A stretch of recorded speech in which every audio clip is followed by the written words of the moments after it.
Bonjour Xavier Demoulin. Bonjour Philippe. Vous êtes journaliste, présentateur du 19h45 de M6, également du magazine 66 minutes sur cette même chaîne. Vous venez de sortir votre 7e livre, ça s'appelle Le petit chat est mort, c'est chez Flammarion. Et au moins je spoil rien, parce que on apprend la mort de votre petit chat dès la première phrase, et dès la 3e phrase, l'enjeu, annoncer la nouvelle à vos filles.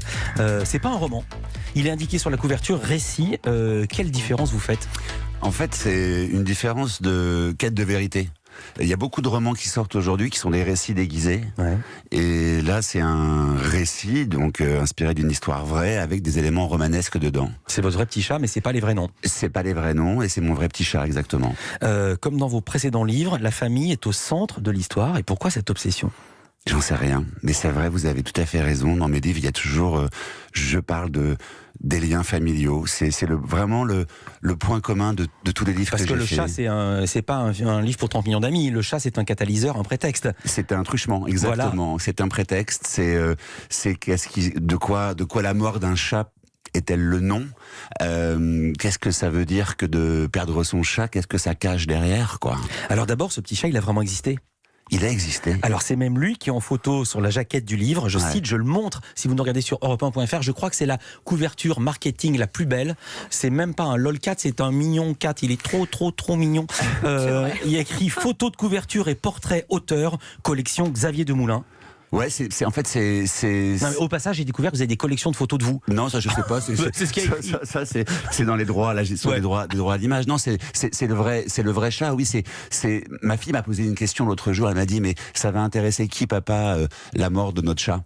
Et en fait, j'ai trouvé ça hyper touchant et hyper beau comme question, parce que je lui ai dit, notre chat c'est une chose, mais c'est pas que sur notre chat, c'est un livre donc sur la famille, sur l'amitié, sur l'amour, sur la perte aussi, et donc sur la mort aussi. Vous donnez pas le nom du chat?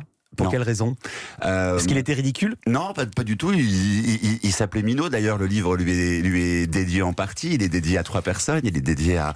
Ah, Minot, j'ai cru que c'était un pote à vous. Ouais, non, parce que le livre est dédié à Jean-Marie, Arnaud et Minot, M-I-N-O. Je me dis, tiens, Minot, il va être content s'il le lit, tiens. Des hommes et des chats. Il est mort à quel âge, Minot? À 1 an et demi. C'est très jeune pour un chat. Embolie pulmonaire, épanchement, de l'eau dans les poumons à cause d'un cœur trop gros, hypertrophie, malformation cardiaque, racontez-vous. Et là, vous faites de l'humour noir. Personne, écrivez-vous, quand il adopte un chat, n'a l'idée de lui offrir un check-up.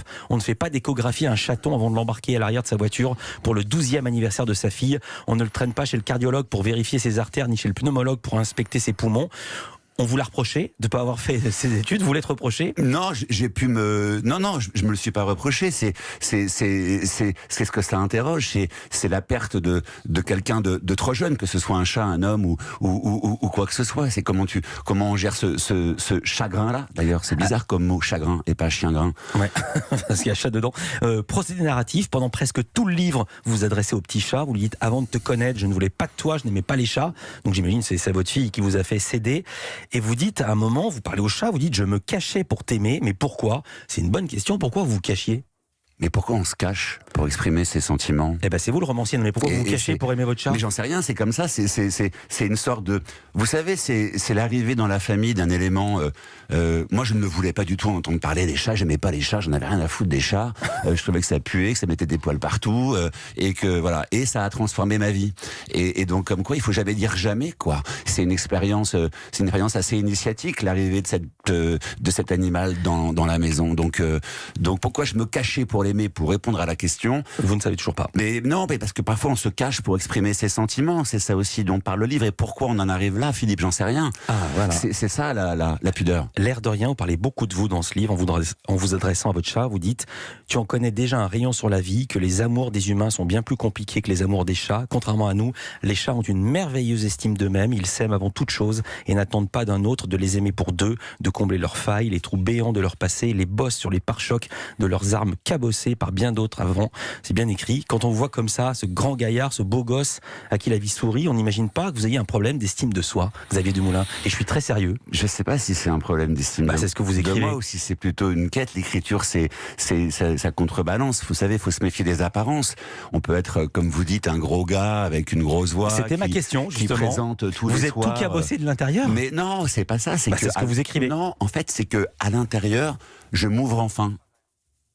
Et Et c'est une expérience de vie très, très forte que je souhaite à tout le monde, de C'est- s'ouvrir enfin.